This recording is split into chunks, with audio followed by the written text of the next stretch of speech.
Hello viewers, in this video, I am going to cover package. Let's begin. In the first program, I am going to cover package. We can define package using create or replace package name as package object's declaration. We can declare variables, procedures, functions, types, records, cursors, etc. We can create package body using create or replace package body package name as package object's definition. We can access package objects using package name .package objects.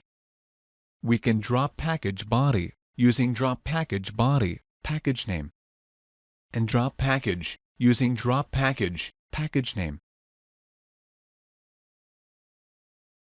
In the next program, I am going to cover DBMS output package.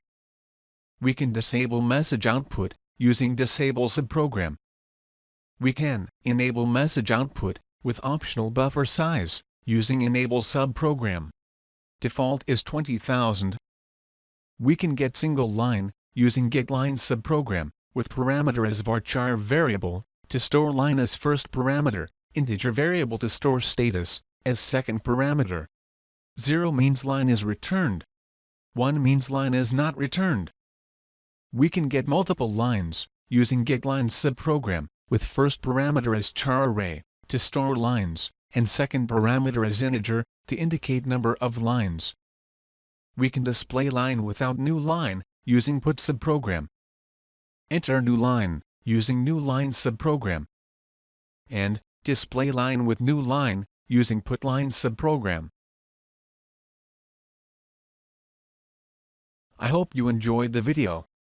If you are preparing for interview, you can buy eBook on Oracle PL SQL interview questions from the Amazon link given in the description below.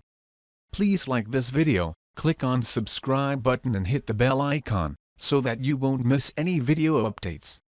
Thanks for watching this video.